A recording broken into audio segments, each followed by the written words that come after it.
Sudah siap? Siap. Siap. Jadi, kemungkinan besar yang nonton YouTube gue bingung kenapa ada mereka, dan mereka juga bingung. Anda terutama ya? Iya, kita semua bingung. Sorry, mereka udah gue jelasin. Ya. Gitu. Tapi kehadiran 3 tamu ini adalah karena gue lagi bikin konten, serangkaian konten yang intinya sih ngomongin soal atau belajar dari tamu-tamu gue soal gimana caranya mengembangkan karir.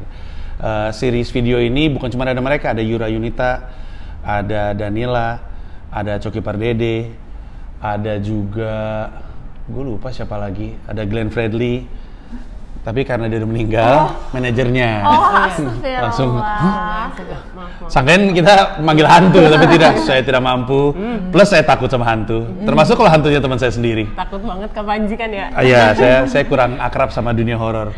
Tapi dari manajernya namanya Ika kebetulan Ika sempat jadi PA-nya Glenn, lalu jadi manajernya Glenn. Sekarang dia kerja di sini di manajemen kami untuk ngembangin stand up comedian. Nah, rangkaian video ini sebenarnya untuk mencoba mencari tahu apakah hipotesa gua benar. Jadi gue punya di sini di manajemen stand up comedy ini, gue tuh percaya ada 5 hal yang butuh dilakukan oleh si orang ini supaya dia bisa hidup dari karyanya.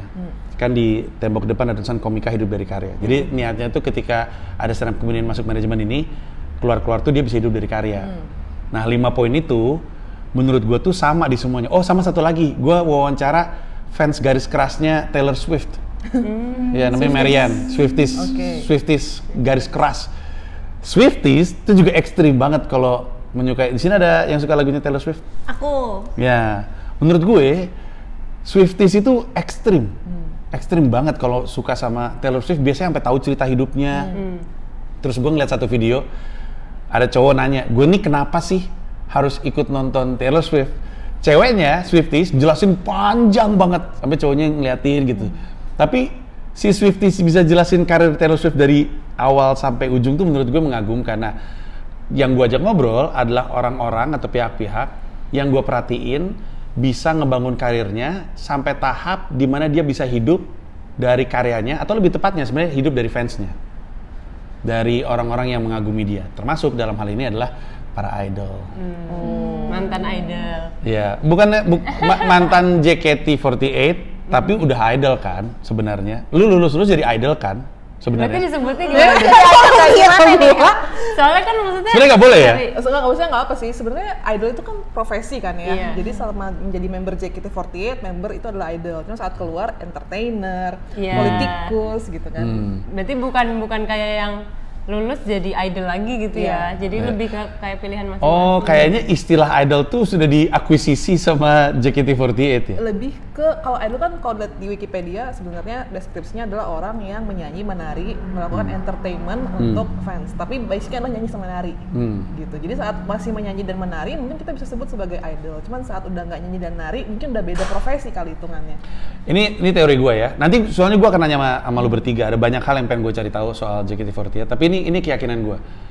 Menurut gue tuh idol tuh profesi tersendiri. Karena sebenarnya mau itu penyanyi, mau itu stand up comedian, yang bikin dia bernilai adalah audiensnya. Audiensnya kadang beli karyanya si penyanyi, beli tiketnya si stand up comedian, atau beli apapun yang idolnya tawarkan sebenarnya. Pada akhirnya ujung-ujungnya itu influence. Jadi lu semua tuh punya influence, besar atau kecilnya tergantung. Tapi masing-masing punya influence. Kalau lu punya influence, lu bisa hidup dari influence lu. Entah karena brand nempel sama lu, atau karena ada film yang sengaja pengen ada lu di filmnya supaya filmnya ada banyak yang nonton, dan seterusnya dan seterusnya. Nah, menurut gue siapapun yang udah selesai dari JKT48 itu udah jadi profesi tersebut, udah jadi idol karena dia punya influence, dia punya fanbase. Kayak gua rasa lu berdua sekarang ada kayak postingan berbayar. Postingan berbayar tuh maksudnya gimana? Ya, kayak iklan, mengendorse gitu-gitu. Iya, itu kan hanya terjadi kalau lu berdua punya influence. Semakin besar influence-nya, semakin besar nilai dari endorsement-nya gitu kan. Yang berarti menurut gue si JKT48 sebagai sebuah, disebutnya apa, manajemen? JKT48 operation teamnya manajemen ya. Iya. Itu selalu berhasil melahirkan idol-idol. Nah, gue penasaran, lu tuh sebenarnya disuruh ngapain selama masih di sana? Oh gitu. Apalagi banyak di antara lu kan emang mulainya dari sangat muda. Iya. Kayak Angel umur berapa waktu itu? 14. 13. Oh, 13. Iya, makanya masuk akal dia pakai baju manik-manik. Lu suka Iya. ngetawain, aneh dah dia deh. Yang ngetawain bukan aku doang, Kak. Lu nggak hujat gue. Gak hujat. Kan emang kamu kan dulu sukanya pakai yang baju manik-manik, rok gitu. Habis itu datangnya telat. Habis sekolah soalnya kan. Ya, habis sekolah. Sekarang jauh juga dari di rumahnya. sekolah ini. Iya. Kalau lu masuknya umur berapa? Aku masih umur 17. 17. Udah 17. Udah termasuk batas akhir tuh. Jadi kan sebenarnya kan JKT ada kualifikasinya ya. Maksudnya pas masuk itu batas umurnya 13 sampai 17, 18. Udah hampir-hampir tuh. Aku. Terus gue perhatiin ada, kayaknya benar atau enggak, ada masa dimana baru setelah umur sekian lu agak maju gitu, dimajuin. Sisanya tuh kayak lebih sedikit waktu panggungnya, lebih banyak waktu trainingnya, gitu nggak? Semakin gede, semakin banyak waktu manggungnya, semakin sedikit waktu trainingnya. Sebenarnya lebih ke kayak kan pada saat masuk itu kan akan dilatih dulu kan, jadi ada masuk trainingnya. Waktu itu Desi sama Angel kan Gen 3 masuk, ada masa kalian trainee sekitar setengah tahun lebih ya. Ya, jadi sebenarnya bukan berdasarkan umur tapi berdasarkan generasi biasanya. Jadi generasi masuk kapan, di trainingnya kapan, habis itu nanti saat sudah cukup baru naik ke atas. Nah pas mau naik pun kan ada generasi atasnya dulu nih. Jadi giliran sih sebenarnya Yeah. kalau mau dibilang. By the way, karena saya host tolol, yang nonton mungkin bertanya-tanya, beliau siapa? Iya. Nah ini Kak Putri ini adalah dulunya disebutnya apa? Mantan Staff. staff manajemen Manajemen JKT48. Kak Angel Mantan staff yang sangat pro di JKT. Yo, sangat profesional. Mengenal seluk-beluknya secara Kalau dalam. title-nya mungkin produser kali ya. Ah, I see. Oke. Sementara Angel dan juga Desi sama-sama dari Gen Gen 3. 3. Yang mana salah satu yang mengagumkan. Sekarang udah Gen berapa total? Maksudnya yang paling 11 baru ya?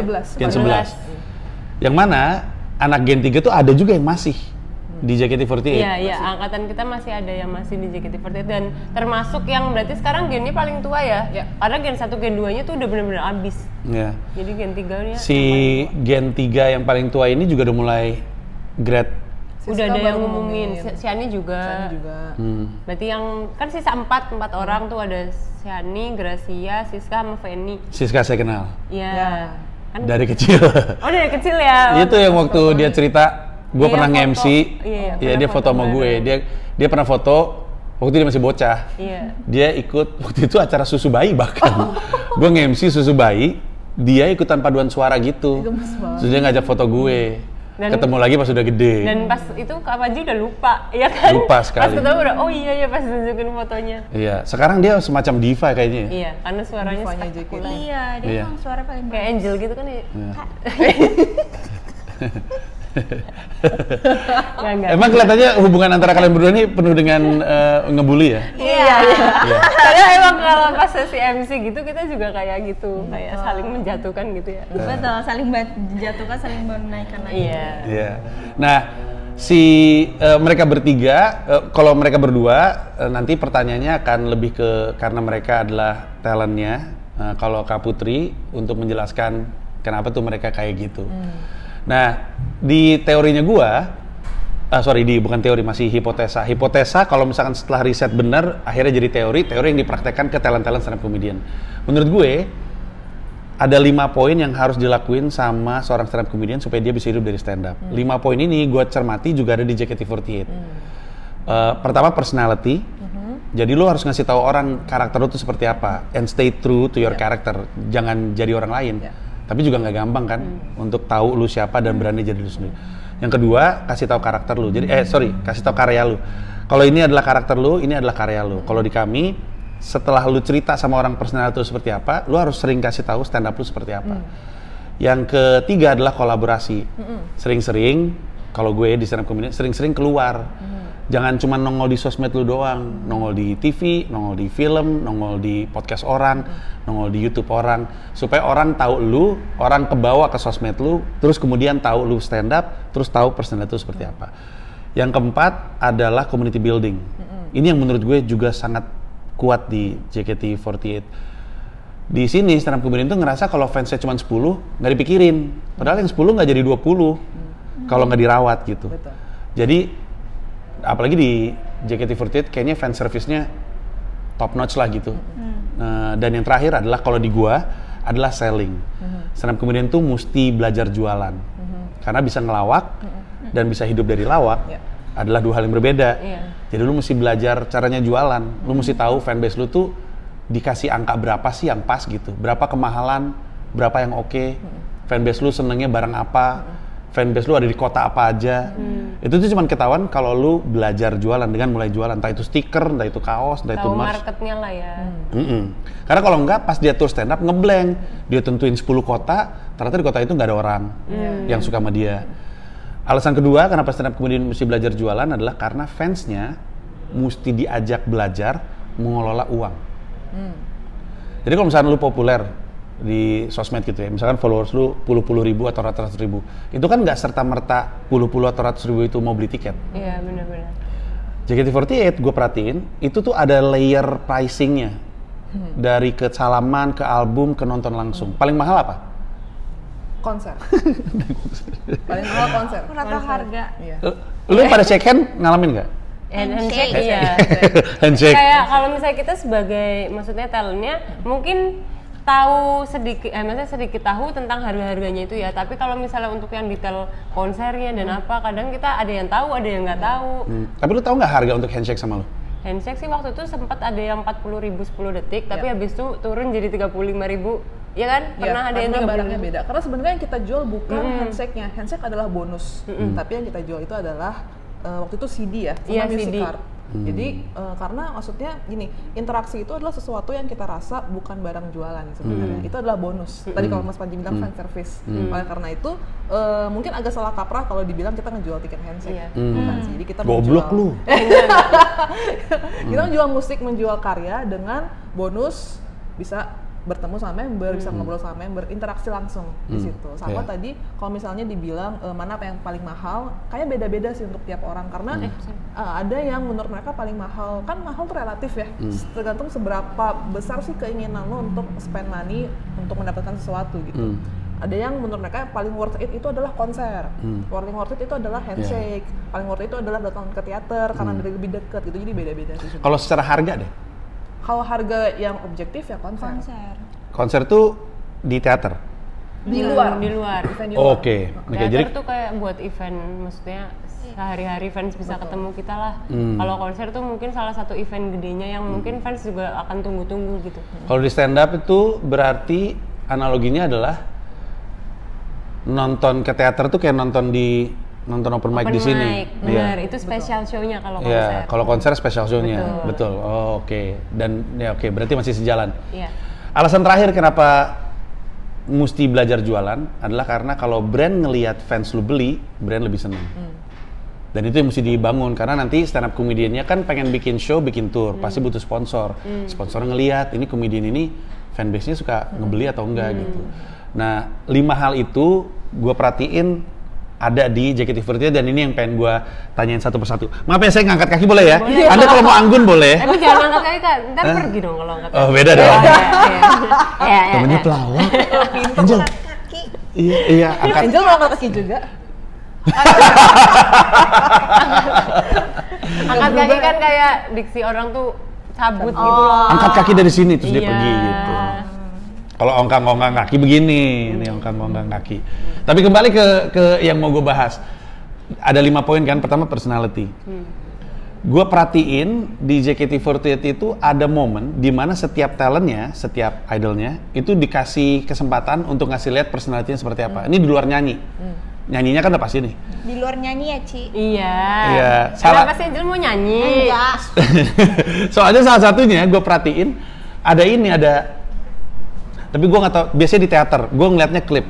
Biasanya setiap orang ditanyain sesuatu. MC ya. Iya, ditanyain sesuatu, misalkan coba kasih tahu kalau misalkan lu bisa menghilang lu akan ngapain. Terus setiap orang punya jawabannya masing-masing. Iya. Nah, itu namanya apa? MC itu apa? Karena maksudnya kalau di pertunjukan teater JKT48 itu nggak terus menerus kita tuh nyanyi sama nari. Jadi ada jeda, misalnya kan kita perform 16 lagu nih biasanya ya. Per hari? Lagu. Iya, per hari. Per show? Per show. 16 lagu? Iya, per show, sorry. Gila kali. Terus, tapi itu dibagi kayak 4 lagu, jeda, mungkin 3 lagu atau 4 lagu lagi. Jadi kayak ada jedanya itu diisi sama sesi MC dari para membernya untuk mungkin ganti baju atau mungkin dan lain sebagainya Iya, ya. ngobrol-ngobrolnya di Jadi iya ngobrol-ngobrolnya di situ dan itu yang tiap show-nya ganti-ganti. Mungkin Iya. itu yang dikemas sama JKT48 supaya fansnya nggak bosen sih. Tapi yang terjadi adalah menurut gue, jadi kelihatan karena nggak semua idol bakatnya nyanyi, nggak semua idol bakatnya nari. Ada idol yang memang bakatnya di personality, emang lucu aja orangnya. Kayak gue inget waktu gue ngisi, ada satu lucu banget. Kalau gue nggak salah namanya Saktia, ada nggak yang namanya Saktia? ada Gen 2 Ada. Lucu banget kan orangnya Iya, kan? dia emang salah satu member yang kocak ya dibilangnya ya. Tapi kalau misalkan lu lihat, kalau misalkan kita cuma menilai para idol ini dari nyanyinya, nggak kelihatan tuh, nggak kelihatan bahwa ternyata orangnya lucu gitu. Iya. Baru di tempat-tempat kayak gitu tuh kayak gue nggak hafal sih namanya kalau yang sekarang, tapi ada idol-idol yang kalau lagi nyanyi tidak di depan, artinya mungkin namanya center ya, itu posisi yang dibanggakan sekali Iya, katanya. iya. Dia bukan center, bahkan bukan baris depan, tapi kalau lagi di MC itu justru paling nyala, Ya. Iya. paling lucu. Salah duanya ini berdua. Iya. Aku tunggu-tunggu loh ditunggu. Iya. Kita sih nunggu ini ya kayak pengakuan dari Dari ini ya. manajemennya. Bahkan gue perhatiin di momen-momen seperti itu tuh bisa vulnerable, bisa vulnerable. Kalau gue nggak salah, kemarin ada satu idol yang nangis Ya. di atas panggung ketika ditanya, gue lupa deh apa, gue lupa pertanyaannya apa, tapi dia jawabnya adalah gue mau membahagiakan diri gue sendiri karena gue lebih sering membahagiakan orang. Oke. Terus dia nangis, bener-bener nangis. Menurut gue itu keberanian si idol ini untuk vulnerable itu justru mengungkap personality-nya dia. Sehingga lama-lama orang tuh ketika mengidolai Angel atau mengidolai Desi lagi itu udah bukan karena karyanya saja, tapi emang orangnya banget. Lu ngerasa dikasih showcase, dikasih kesempatan untuk keluarin personality lu. Ingat nggak waktu itu lu pernah rame gara-gara katanya lu ngambil beat gue? Iya. Itu tuh lagi MC. Itu tuh lagi ini, jadi pertunjukan waktu kita awal-awal tuh disuruh perform bakat, unjuk bakat. Terus aku tuh kan masih baru dan aku pun ngerasa aku bingung bakatku apa. Jadi aku kayak, oh yaudahlah stand up comedy aja gitu. Dan aku tuh belum tahu tentang stand up comedy yang sebegitunya. Ternyata tuh nggak boleh pakai materi orang dan lain-lain. Akhirnya aku kayak, aku kan sering nonton maksudnya Kak Panji gitu Ya kan. karena gue lucu banget kan. Iya. Karena Kak Panji lucu banget ya. Nah, gitu loh. Bukan lagi ya, bukan main. Wow, spektakuler, bombastis, fantastis. Terus Habis itu, yaudah aku ambil lah yang maksudnya yang ada asyhadu alaiha. Oh iya, gue tahu itu. Iya. Terus habis itu aku nggak tahu ternyata kayaknya ada yang upload. Nah itu kan di event handshake. Kalau di event handshake itu boleh direkam. Kalau yang event-event lain mungkin ada yang nggak boleh direkam. Nah itu mungkin masuk ke YouTube atau dan sebagainya. Akhirnya ada yang komen kayak yang, kok ngambil ini orang sih gitu-gitu. Tapi Nyampe deh ke kupingnya ke Panji juga. betul. Tapi lu tahu Maaf ya. kan kita sudah sering bahas. Iya, Tapi bahwa lu kan sekarang kan sering dapat job lawak kan, ya untuk Sketsa. Itu juga lu temukan seiring waktu sering di JKT48, artinya karena lu tahu lu seneng lawak, akhirnya lu dapat peluang lawak dan itu ketemunya munculnya di JKT48 bahwa lu seneng lawak. Iya, sebenarnya aku juga nggak sadar sih awalnya, makanya yang tadi kakak bilang benar banget nih, setiap performnya JKT itu emang ada yang mungkin nyala di performnya, ada yang nyala di MC-nya dan lain sebagainya. Nah, aku tuh sempet kayak kalau misalnya kita habis perform dan lain-lain kan dapat apa sih namanya review, terus habis itu baik dari manajemen maupun dari fansnya ya, fansnya ngasih reviewnya via sosmed. Tapi habis itu kayak, oh kita baca, kamu tuh lucu ya kalau misalnya kamu keluar ngapaknya karena aksen kamu yang apa adanya dan lain-lain.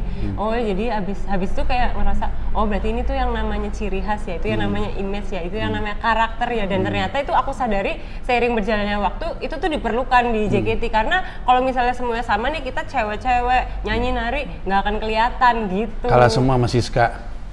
Kalau semua nyanyinya sama Siska. Iya, benar. Ya, karena dia agak ekstrim nyanyinya. Iya, jadi maksudnya kayak yang orangnya tahu, maksudnya fans fans JKT48 yang tahu banget member-member, yang non-membernya pasti tahu bahwa Siska itu yang suaranya bagus banget. Mungkin habis itu ada yang cantik banget atau Angel maksudnya. bukan, maksudnya ada yang cantik banget, ada yang lucu banget. Iya, ada yang kalem banget, mungkin ada yang barbar banget gitu. Kalau Angel tuh personalitinya kayak yang paling adik-adik gitu ya.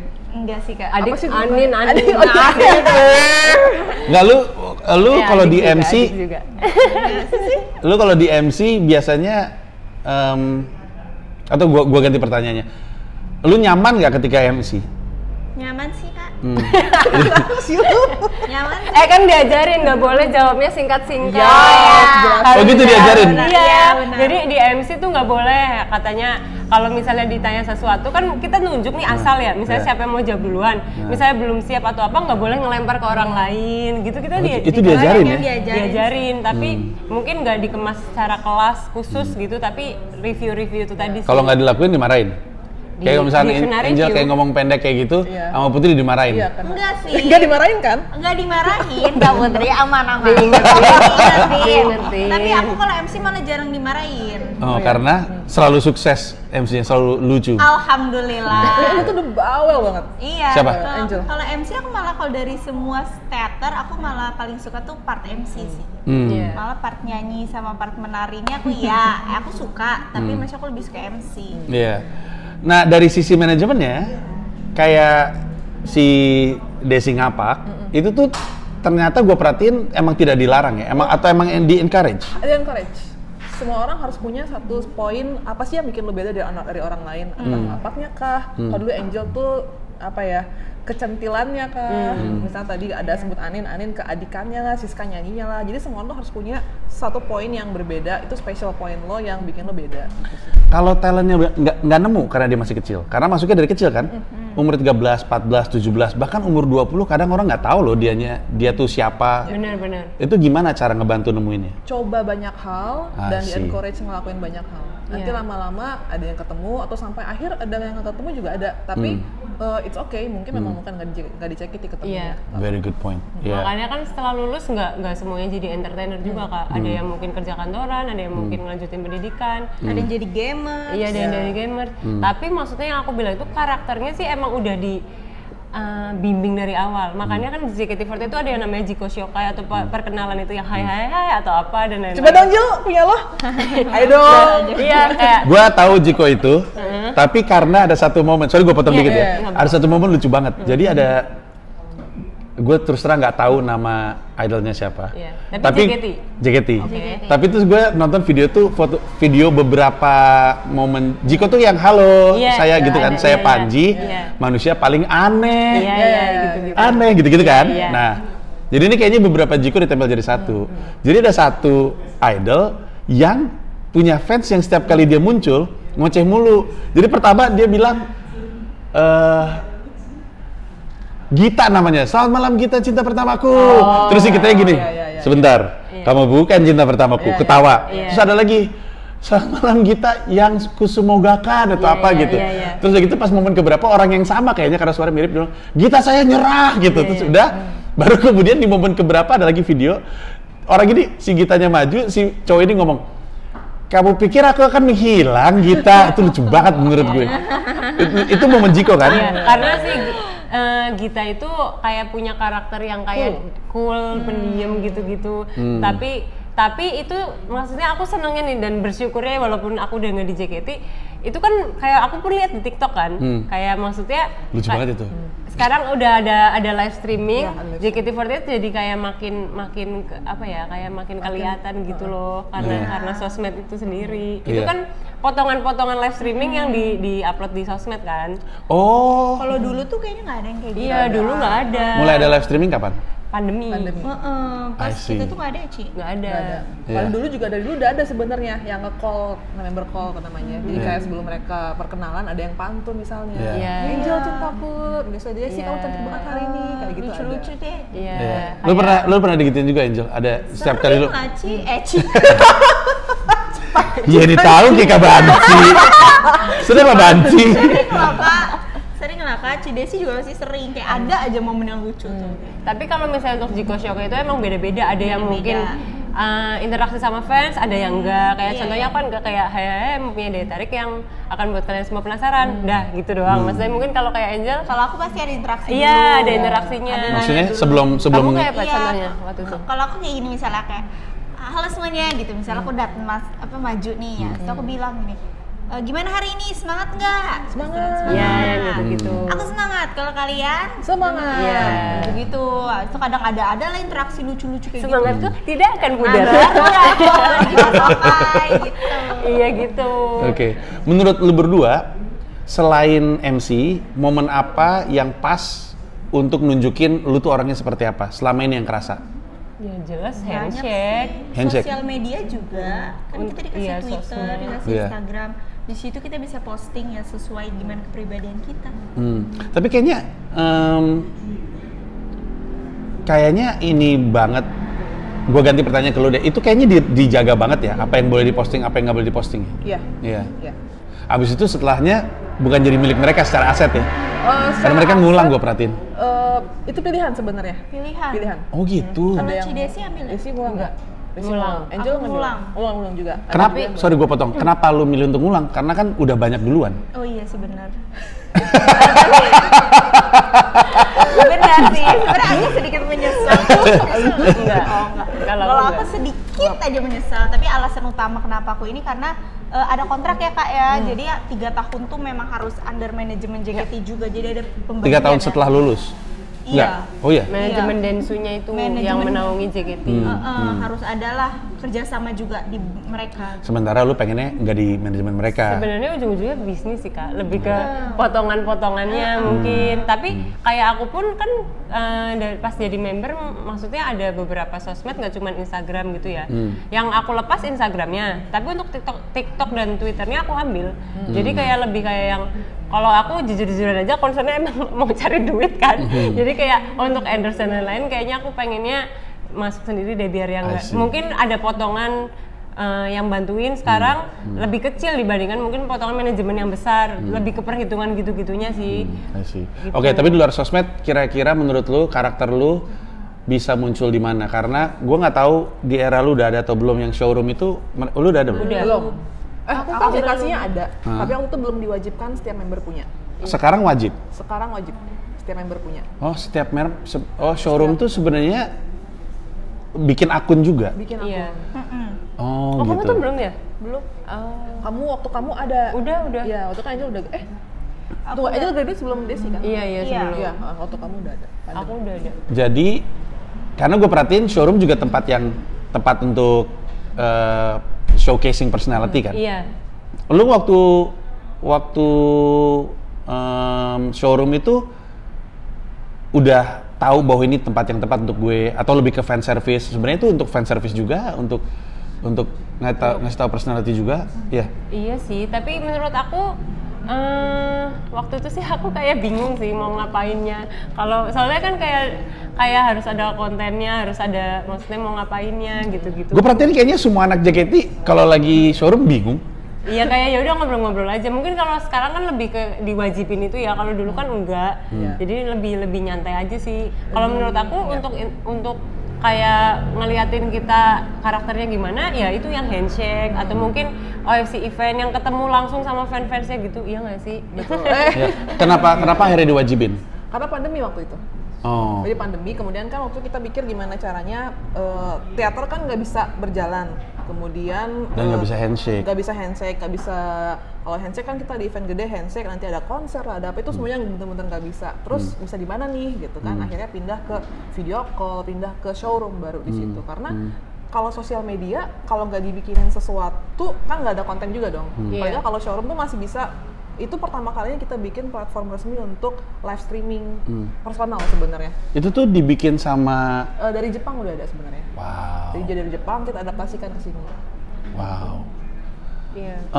Guidelines-nya apa ketika anak member disuruh showroom? Yang pasti sopan dan harus interaksi. Karena zaman sekarang kan TikTok live tuh kadang-kadang ada yang suka cuman bobo doang live streaming gitu Iya, kan. Yang pasti harus interaksi, harus ngobrol. Iya. Iya, give entertainment, give positive energy ke fans yang nonton gitu kan, butuh hiburan.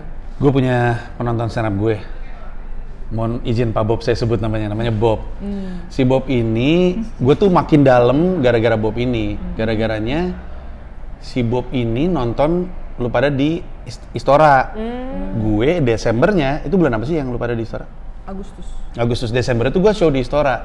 Gue dengar di Istora juga sold out. Gue tanya sama Bob harga tiketnya berapa, bisa sampai juta-juta. Persis kayak gue, kan gue bingung kan ya. Orang juga mungkin bingung ya, ngapain orang nonton stand up juta-juta gitu. Tapi gue juga bingung sama JKT48, terus gue nanya banyak, termasuk dia cerita soal showroom ini. Terus dia cerita, ada member, showroomnya panjang banget. Siapa ya? Kalau nggak salah ada mencahin rekor dia showroom terlama. Waktu itu ada namanya kalau nggak Via Jesslyn, kayak sambil main game deh. Sambil ini Oh, dia main game. Streaming game gitu. Game-nya dia. Oh, terus ada juga dia cerita. Jadi gue tahu dari dia bahwa ketika showroom tuh orang bisa kayak ngasih gift itu. Terus yang namanya Fanny itu dapat duit terbesar. Iya. Iya. Itu benar ya? Benar. Itu berapa persen yang masuk ke dia? Saya tidak langsung moda manajemen yang muncul. Nggak bisa diceritain, Iya. tapi ada yang masuk ke dia. Pasti dong. Wah, itu gila banget ya. Iya. Itu gila banget loh. Pasti nggak mungkin nggak dibalik, maksudnya nggak mungkin nggak dapet. Oke. Terus gift-nya itu berupa satu. Kalau di TikTok kan ada beberapa ya. Kalau misalnya topi lebih besar, sekarang lagi aneh di Amerika Serikat. Ada orang lagi live terus udah gitu, oh thank you atas topinya, oh thank you es krimnya, gitu kan ada kayak gitu. Tergantung gift-nya ya munculnya apa ya. Kalau di showroom ada beberapa layer gitu. Ada juga, misalnya yang kalau Tower. gitu tower tuh ada Tokyo Tower, sekarang ada Borobudur karena Indonesia fansnya banyak kan, sekarang mereka bikin sekarang makin Borobudur, banyak ya? Iya, ada kayak teddy bear, terus ada juga kayak apa sih, kayak Benteng benteng. Takeshi. Iya, ada bandnya kalau nggak salah gue. Dia macam-macam sih, cuman layernya tuh emang ya ada harganya juga ada variasi. Iya. Oke. Terus ini dari obrolan ini aja kan udah ketahuan kan gue ngomongin soal jualan ya, atau membiasakan fans untuk spending. Untuk supaya kita bisa hidup dari karya kita. Berarti sebenarnya layernya itu termasuk dari gift ya. Jadi dia bisa beli, habis ntar itu yang dia pakai untuk dalam tanda kutip nyawer. Lah ya, bahasa gampangnya. Nyawer. Apa menurut lo yang membuat si Fanny waktu itu jadi gede banget? Lu dengar kejadian ini nggak? Bahwa Fanny. Dengar. Menurut Jadi, lu berdua apa? Karena dia jago banget fan service-nya. Dia punya karakteristik yang beda ya sama yang lain sih. Maksudnya kayak dan itu kuat. Aku ngerasa Fanny tuh salah satu member yang punya karakter idolnya tuh kuat sih.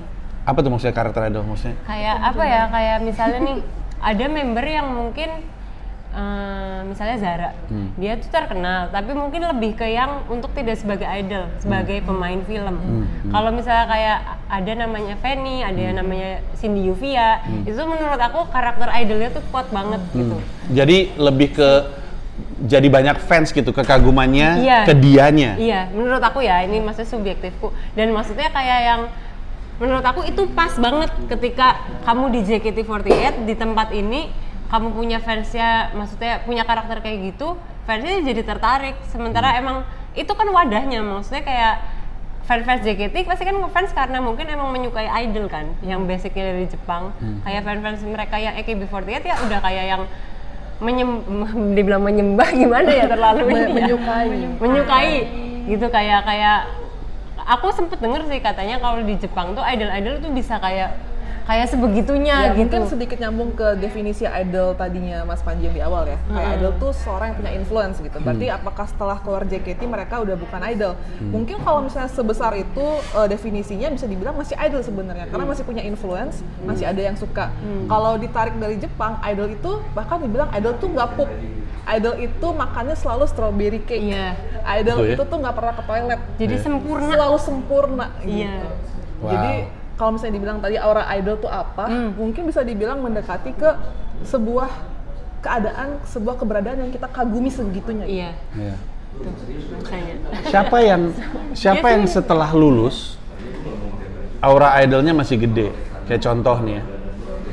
Tapi gue bisa salah sih. Misalnya Jessica Veranda ya. Waktu dia lulus sih kayaknya lebih banyak jadi model ya. Tapi kan berarti kan tidak idol. Idol tuh berarti ini orang mah bebas ngapain aja, tapi fanbase-nya ngikut aja, lebih ke masih kagum.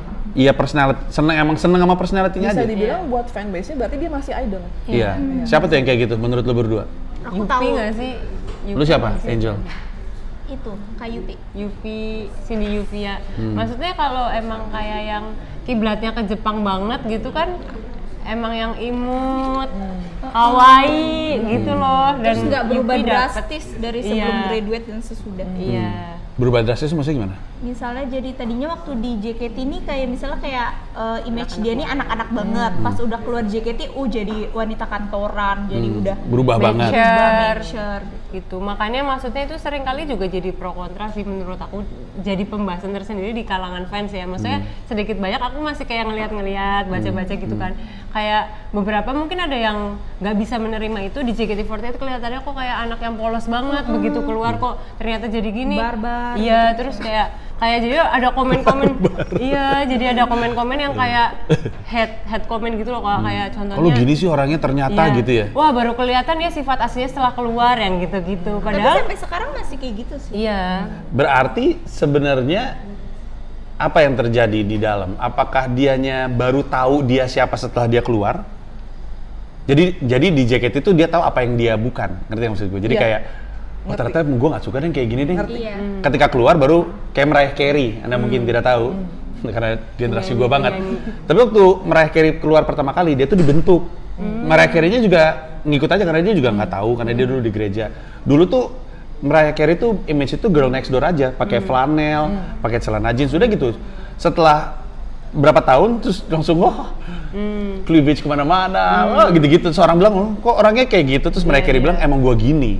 Iya. Apakah itu yang terjadi? Jadi setelah di JKT baru dia tahu, oh gua ternyata emang nggak kayak kemarin, atau emang sebenarnya dikencengin juga skripnya sama JKT, jangan gitu-gitu banget. Itu keluar dari pakem idol Jepang gitu misalnya. Iya lah pasti.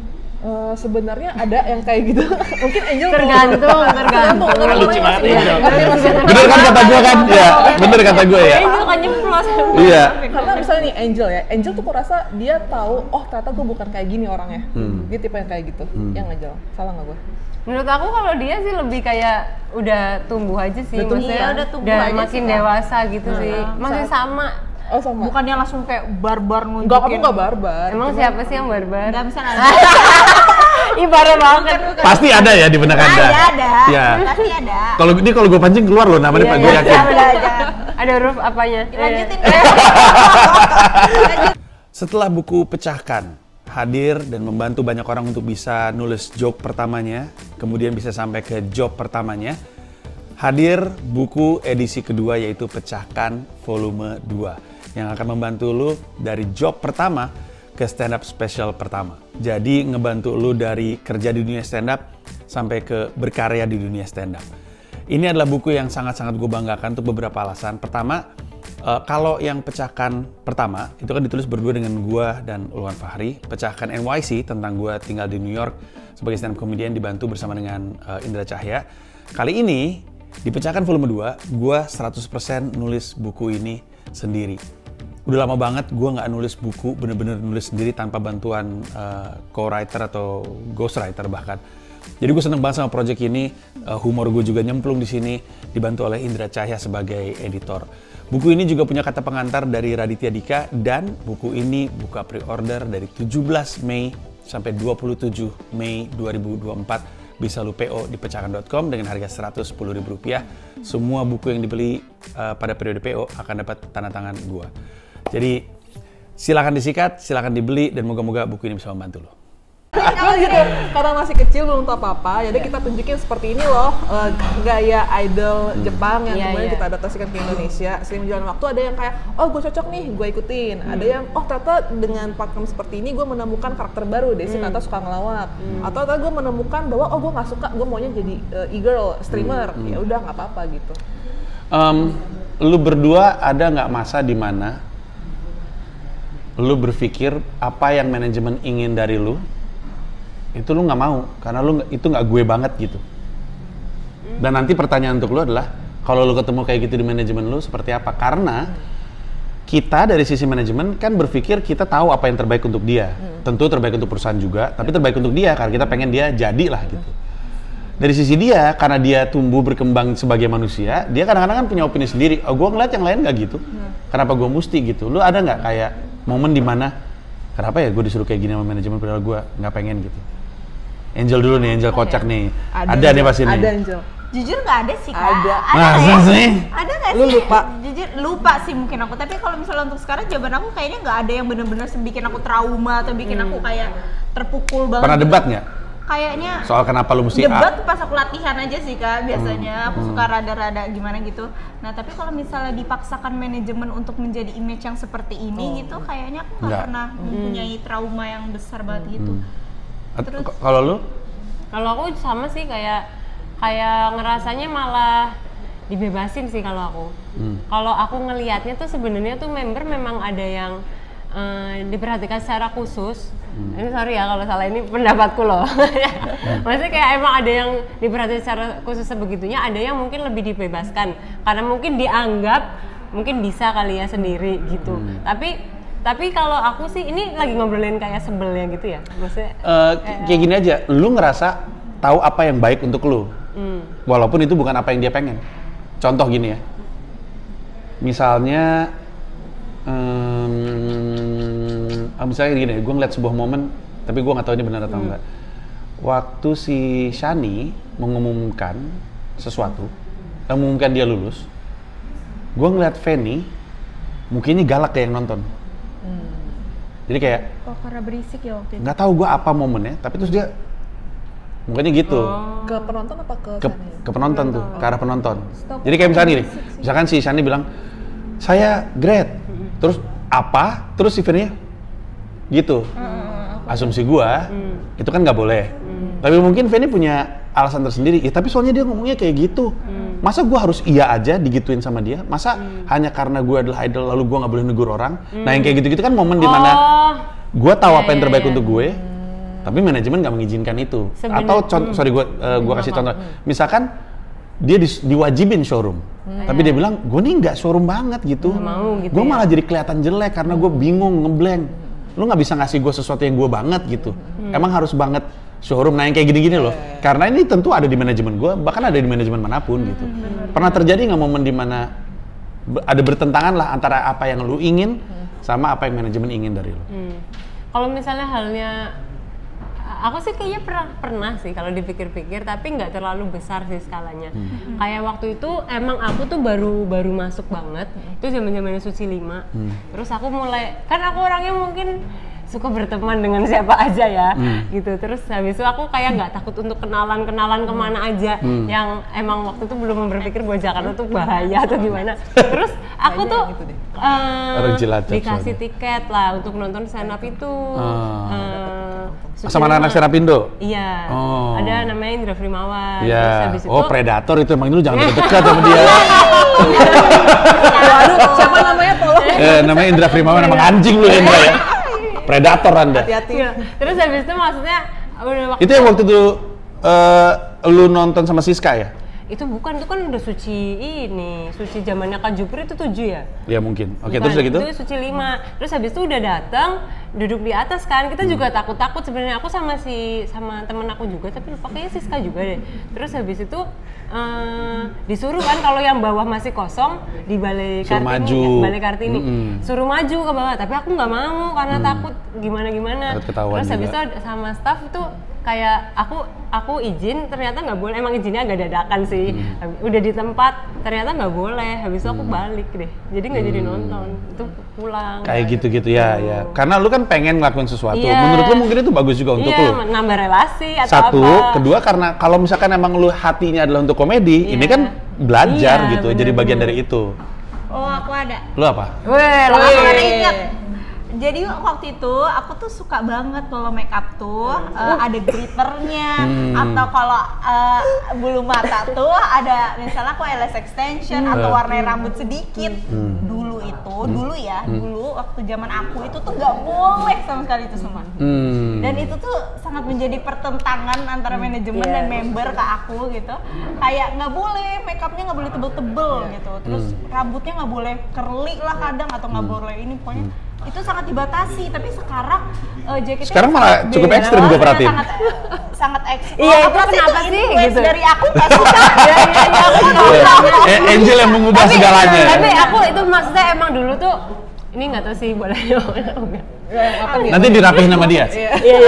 Jadi tuh emang kayak emang kita tuh nggak boleh intinya harus ke Jepang banget gitu. Iya. Nggak boleh ke yang lain, ke negara lain gitu nggak boleh gitu. Ibaratnya softland aja nggak boleh. Iya, softland berwarna tuh nggak boleh. Ya. Tapi gue ngerti kenapa dari sudut pandang dia ya, karena bahkan manajemen pun tumbuh kan. Gue selalu bilang gini, ini kalau boleh jujur ya, gue tuh banyak dapat teguran juga dari ini talent gue salah satunya tuh. Ditegur tuh sering, dimarahin, disalah-salahin tuh sering. Tapi menurut gue itu koreksi, karena kalau misalkan ketika kita disalahin sama talent, terus begitu kita ngerasa, oh enggak nih jalan gue yang bener, jangan-jangan nggak nyampe-nyampe ke tujuan akhirnya. Jadi gue selalu bilang, karena kan setiap talent ditempelin sama representatif. Representatif itu perwakilan perusahaan lah untuk ngebantu dia. Nah si representatif ini kan kena hajar sama talentnya, ngadunya ke atas. Terus kita bilang kalau misalnya itu dianggap sebagai marah dan bukan dianggap sebagai koreksi, kitanya nggak berubah-berubah. Mungkin itu yang terjadi di lu. Mungkin awalnya lu pikirin yang benar, tapi lama-lama lu tahu emang harusnya begini untuk kebaikan perusahaan juga sih. Itu yang terjadi, yang tadinya nggak boleh. Karena kayaknya yang namanya Fanny itu rambutnya Pink, aneh-aneh deh. Tadinya nggak boleh tuh. Iya. Warnain rambut. Apa dari Kayaknya sisi aku manajemen? termasuk yang Kita menentang masih- itu Anda semua. mengubah keadaan. Aku yang menentang. Terus dari Betul, pas Anda dia keluar, bendera perubahan. Langsung keluar langsung boleh. Iya. Itu Karena gimana? angel, semuanya karena angel. Apa yang terjadi di dalam? Sehingga tadinya nggak boleh, kemudian jadi boleh. Ya mungkin disclaimer dulu kayak kan disclaimer gue udah berhenti dari JKT setahun yang lalu jadi yang sekarang santer-santer itu ya sebenarnya udah gak kepegang sama gue cuman dulu memang tahun lalu tuh udah mulai berubah titik baliknya ya sebenarnya karena Angel sih Kamu Putri, bener-bener ya. cuman emang karena satu titik jenuh pertama emang konsep awalnya adalah Girl Next Door supernatural memang dan mereka masih muda kan waktu itu masih 13 tahun masih 17 tahun kayak kadang-kadang tuh makeup Indonesia tuh suka salah gitu loh dalam Gua artian setuju. saat terlalu anak 14 tahun curly pakai bulu mata palsu pakai glitter nggak natural gitu loh jadi Habis itu sehingga- dimarahin juga sama publik, bisa aja kan? Ini masa umur segitu digituin gitu. Cuma jadi kita berusaha membuat mengerti meskipun ya memaksa juga sih jadi kayak nggak boleh gitu kan cuman saat udah mulai 17 tahun kemudian tren juga berkembang oh ya udah kita coba-coba dulu deh bisa apa enggak coba responnya masih oke, masih terlihat natural tapi memang masih dibatasi sih mana yang boleh pakai glitter mana yang nggak boleh misalnya kayak konser masih boleh tuh kan dari jauh kalau udah teater itu kan dari deket banget kalau udah kelihatan oh ini nggak natural nih terlalu tebel nih kayak kondangan nggak boleh gitu dan itu tuh trainee nggak boleh sama sekali kalau pakai makeup terlalu tebal segala macam Dan itu yang baru masuk. yang baru masuk. Nanti kalau udah lebih dewasa dan tadi kan seiring berjalannya waktu ketemu karakter.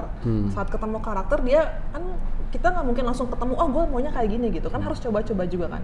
Nah sekarang itu diperbolehkan coba-coba itu karena memang ya udah silakan deh kita coba bisa apa enggak works apa enggak. Saat it works ada juga tata yang saat coba ngecat rambut tata jelek ya udah nggak usah. Gue penasaran deh Putri, kaput. Jangan gitu dong Cipanji. Betul.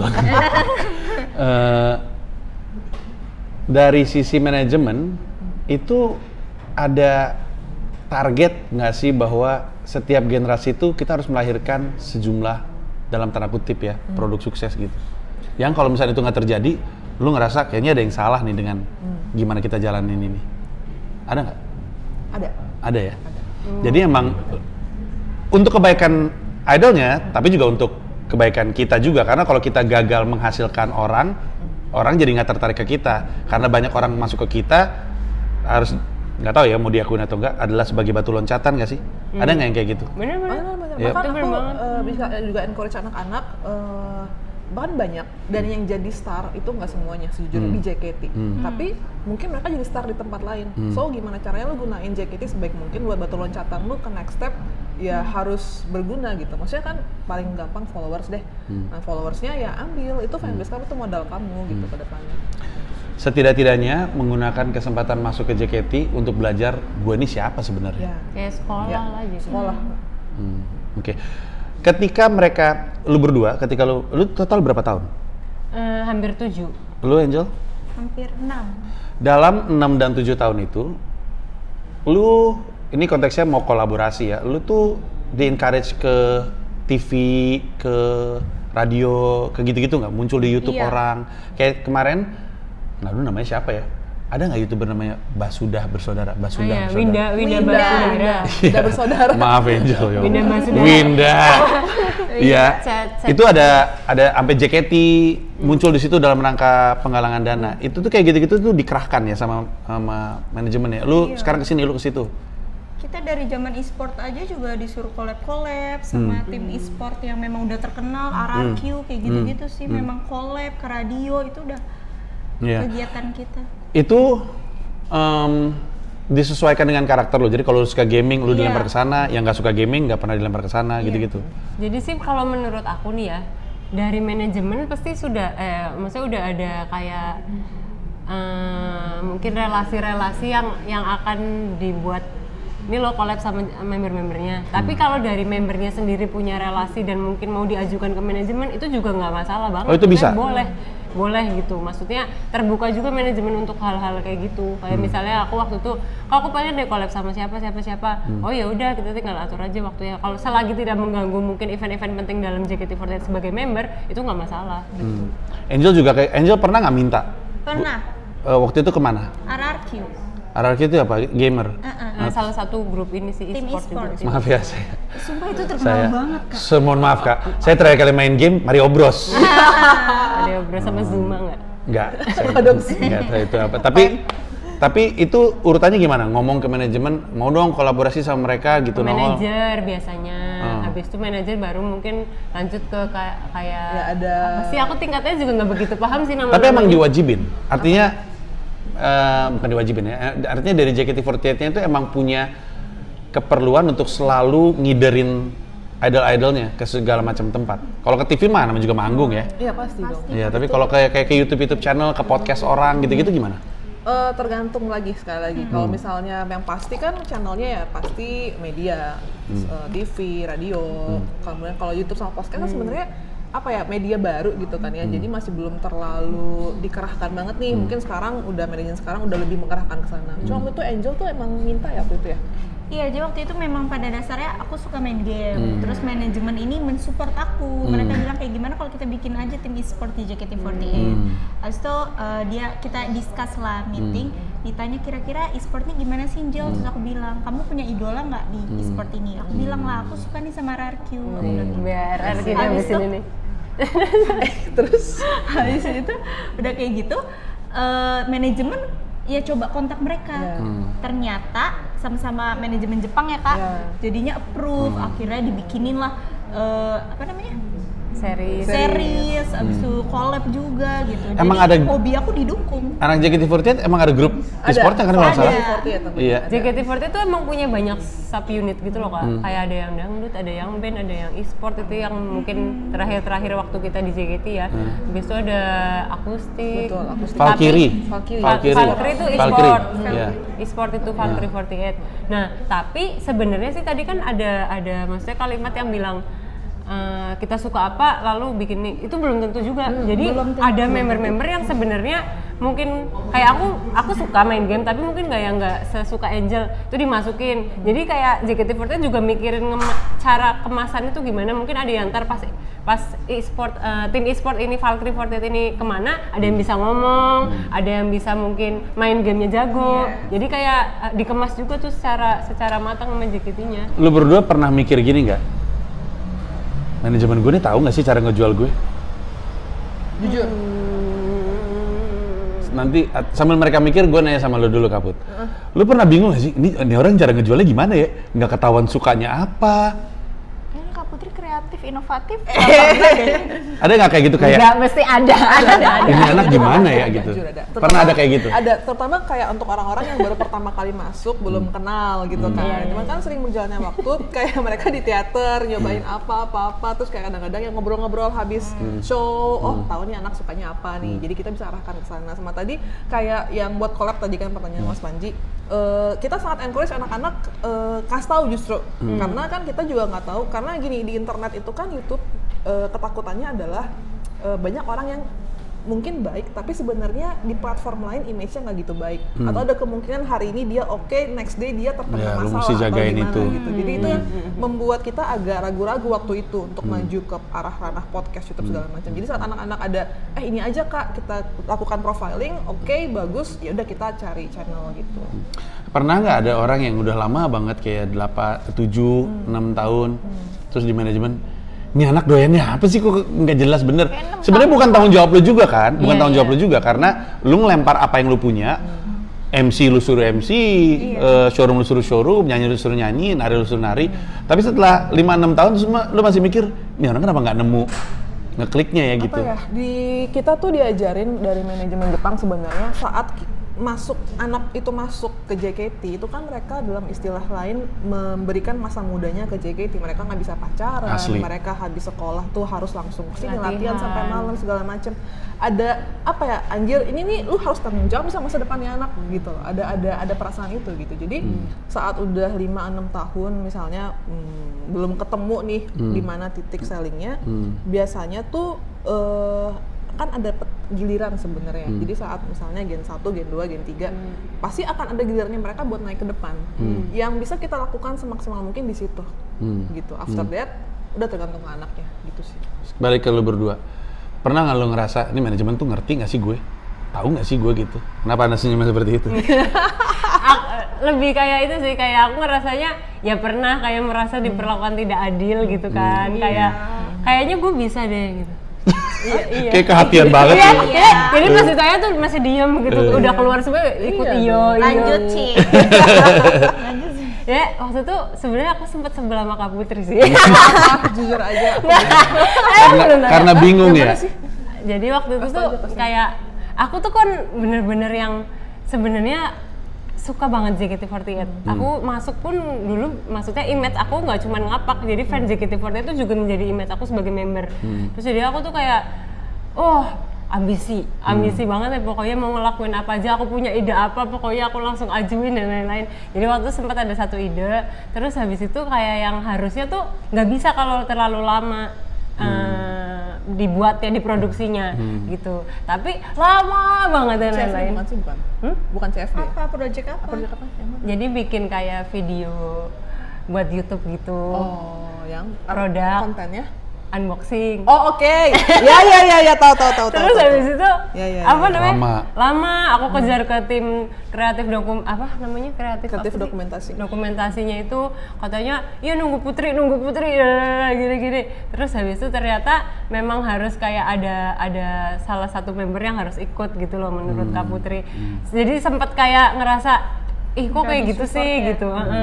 Kayak kok kayak aku ya, kalau aku pemikiran aku waktu itu kayak, "Ih, kok egois sih?" dan lain-lain gitu-gitu. Jadi Nah, kalau boleh berbela diri. boleh. Ternyata gue sering dijadiin kambing hitam, Des. Ternyata gue sering dijadiin kambing hitam. Sebenarnya bukan di lu. Iya. Call-nya bukan di lu. Iya, ternyata Putri. Des. Tapi gue maksudnya habis itu kayak itu sih, puji Tuhan ya, punya pemikiran kayak yang ngerasa pasti itu pokoknya terus-menerus pasti manajemen punya alasan gitu loh. Ya, dan bukan cuma alasan, kadang-kadang punya keterbatasan aja. Iya. Gue ngerasain itu banget karena salah satu support tim di sini adalah kami tuh punya PH namanya Comika Space. Itu yang dibawa tuh studio sebenarnya. Studio untuk bikin konten, lengkap dengan kamera, kameramen, editor suara, orang lighting. Ini makanya gue dikasih lighting. Sebenarnya disupport.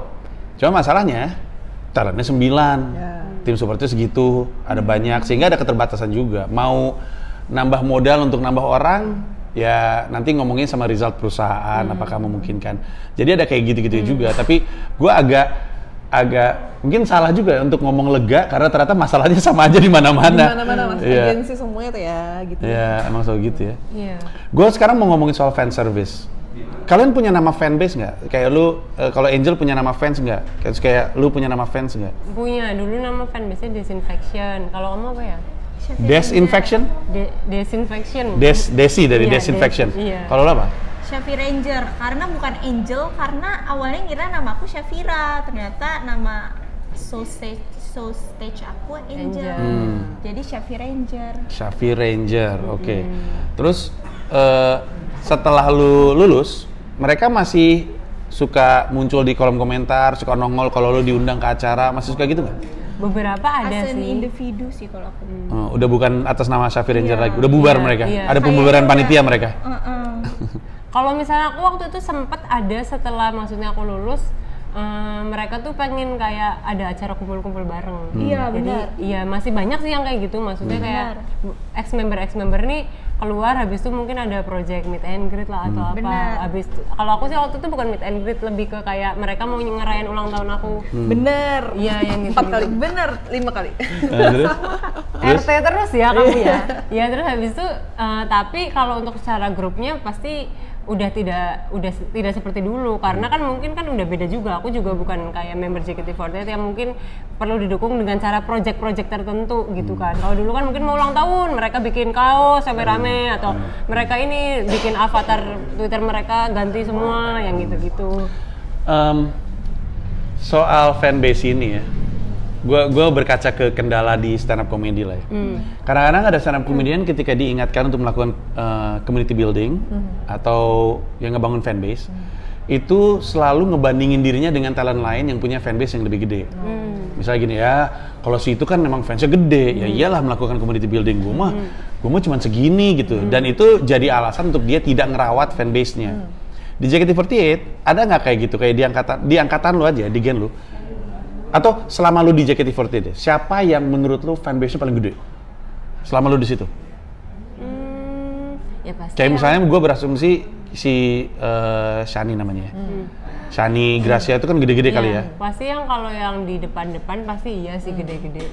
Tapi kalau misalnya ada mungkin yang di tengah-tengah gitu, tapi mungkin ada fans yang militan? Iya, yang fans yang militan, mungkin yang fans yang dianggap lebih royal gitu-gitu ada juga sih. Siapa ya tapi ya? Oke, tapi pertanyaan gini, pernah nggak lu ngerasa nggak pengen atau nggak perlu ngerawat fanbase lu atau fan service karena lu ngerasa gue sih siapa sih, gue masih sedikit gitu. Pernah nggak perasaan kayak gitu? Enggak sih Kak, justru malah itu sangat di-encourage banget juga untuk manajemen dan itu kesadaran diri kita. Kalau kita pengen lebih maju di depan, kita harus rawat. Semakin banyak fansnya pastinya kan.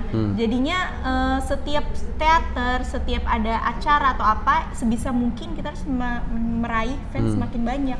Justru itu yang malah kita pikirkan untuk gimana caranya biar bisa merawat fans dan bikin mereka tuh happy, bisa dukung kita terus. Menarik lo ngomong gitu karena gue ingat ada satu, tapi gue juga nggak tahu nih orang siapa, maksudnya namanya siapa. Dia ngomong gitu, gue bilang sorry ya, gue belum di depan. Oh iya benar. Sorry ya, gue masih di belakang. Iya. Jadi dia minta maaf justru sama fanbase-nya gitu, dan dari situ gue tuh nangkap keresahan dia juga pengen maju, tapi dia masih bingung karena ada kalimat gini, dia bilang aku juga masih explore, aku senengnya apa, sukanya apa gitu, yang kayak gitu-gitu. Tapi berarti bahkan dari ketika kecil pun secara jumlah tetap di-encourage untuk dirawat gitu. Pasti banget. Lu ngerasain itu juga? Iya sih, kayak maksudnya gimana cara kita fan service ya namanya, fan service-nya gimana. Tapi itu juga balik lagi ke membernya masing-masing sih. Ada yang mungkin, aku sempet sih kalau pas aku di JKT aku kayak ngelihat member-membernya segenerasi kan kayak kelihatan tuh yang mungkin fansnya bener-bener royal, loyal. Tapi mereka juga kayak ada yang bilang ke aku waktu handshake kayak, kok kamu nggak gini sih, kamu kok nggak gini sih, kok nggak kayak member ini sih. Tapi aku kayak dalam hal apa?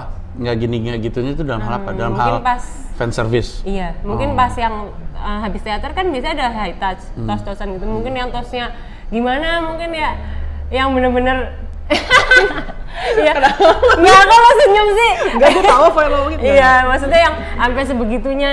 Tapi aku mencoba melakukan itu. Atau Twitter mungkin misalnya. Iya, atau mungkin Twitter gitu, kayak no mention gitu, tapi pada akhirnya itu nggak boleh juga. Kayak yang ngucapin happy birthday gitu-gitu. Dulu tuh kayak, kok kamu nggak ngucapin happy birthday sih yang buat member apa, misalnya aku waktu ulang tahun dia pengen diucapin, tapi kan habis itu kayak nggak boleh. Karena aku berpikir, dan ternyata memang benar pemikirannya, kayak kalau misalnya kita nih hari ini lagi sempat nge-tweet kayak gitu ke A ulang tahun hari itu, yang B besoknya ulang tahun tapi kita nggak sempat nge-tweet, nanti jadinya kayak pilih kasih gitu. Iya, nah kita kan nggak bisa nge-tweet itu setiap hari juga.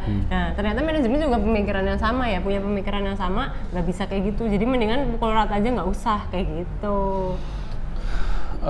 Agak complicated juga sih. Iya, itu kalau urusannya sama fanbase emang agak ribet sih. Makanya gue bilangnya gue nggak suka punya fans. Oh gitu. Ya, ini prinsip gue, fans are demanding, friends are understanding. Jadi kalau ada orang ngomong sama gue, saya ngefans, pasti enggak sebenarnya. Karena dia tahu gue nggak suka punya fans. Karena biasanya ngakunya fans, pas ditanya nonton gue di mana, saya nonton di YouTube. Kayak gitu fanatik. Kalau fanatik tuh bayar untuk nonton gue, baru lu layak. Tapi kadang-kadang modal nonton di YouTube mengaku fans terus merasa punya hak untuk menentukan hidup gue gitu. Iya, Lu nggak boleh ngelakuin ini, lu nggak boleh ngelakuin itu, kan lu hidup dari gue. Iya. Gue capek main kayak gitu-gitu, akhirnya gue tinggalin yang kayak gitu. Terlalu tinggi mas, Apanya tuh? pemikiran itu. Siapa dianya? Pemikiran mas untuk mendeskripsikan fans. Kayak- Terlalu tinggi ya? Iya terlalu tinggi. Ya mungkin. Coba kalau ini Kak. Jangan. Karena mungkin kan ngefans itu emang beda-beda. Beda-beda, Iya. orang-orang beda-beda. Ada. Stop bentar. Kenapa ada yang mesti cabut? Siapa? Sekarang jam berapa? Oke. Mau itu dulu? Bintang Emon suruh cabut aja kalau itu. Bentar lagi gue udahan, tapi kan percuma kalau misalnya Bintang Emon. Dia nongol rencananya sih emang akan nongol dikit aja mas, nanti abisnya langsung cabut. Oke kalau gitu. Bentar lagi gue bungkus deh. Oke. Sampai mana tadi gue? Sampai fans. Oh iya iya. Iya. Gue mau nanya ini. Kalau misalnya dari sisi manajemennya, pernah terlibat untuk ngerapihin konflik dia dengan fansnya nggak? Misalnya kayak gini nih, ini Cides ini rame nih sama yang kayak gitu-gitu. Sering. Dibantu? Sering Dibantu atau direcokin? Dibantu. Oh. Apa bentuknya? Misalnya Ditengahi gitu? Nggak bisa. Itu karena saat member sama fans itu juga adalah sebuah gimana ya, kita nggak mungkin maju ke depan. Yang harus membereskan itu adalah member sendiri. Yang bisa kita bantu adalah memberikan insight, gini aja ngomongnya misalnya, atau misalnya kayak anaknya punya perasaan sendiri yang mau disampaikan, tapi mungkin wordingnya nggak yakin atau gimana, oke kita bantuin deh gini gimana gitu. Lebih ke situ sih. Atau pernah juga dibantu dari sosial medianya JKT. Jadi misalnya waktu itu pernah ada salah paham sama fans, nanti aku ngomong apa, terus nanti JKT yang akan Ditebelin. buat retweetnya gitu, kayak ngomong tolong ya mohon bantuannya gitu. Ya gitu Oke. sih. Oke, jadi sebenarnya kalau dari obrolan gua, 5 hal yang gua yakini dibutuhkan untuk dilakukan sama sebuah manajemen itu juga udah dilakuin sama Iya, semuanya. Nyambung. Nunjukin personality, Bener. nunjukin karyanya apa. Kayak kalau misalnya, kalau nggak salah Siska ada single, itu singlenya dia tuh single sendiri tuh dia sendiri atau didukung manajemen? Didukung manajemen dengan artian kita cariin komposer, Dijembatani menuju ke Iya. situ. Oke. Kalau Terus untuk nyiptain lagunya dia sendiri. sendiri. Terus udah gitu juga ada community building dilempar, ada kolaborasi dan sellingnya juga kelihatan dari stiker yang mungkin paling berapa rupiah ya. Iya. Terus udah gitu ada ke album plus handshake, terus ada ke nonton di teater, terus ada konser. Jadi ada layernya. Jadi itulah alasan kenapa mereka sukses melahirkan idol, setidaknya itu dari sudut pandang gue. Nah ini terima kasih banyak sudah hadir. Makasih banyak. juga. Maaf saya tarik ke Ngajakin sini, thank you. sharing-sharing. Nanti kapan-kapan kalau ada kesempatan saya akan nonton di teater. Silakan. Mau juga dong nonton stand up comedy. Bener ya? Ini gue sering bikin acara di sini.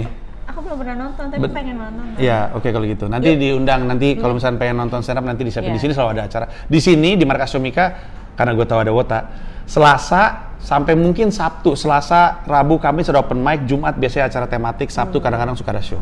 Jadi kalau mau nonton stand up datang aja ke Markas Comika.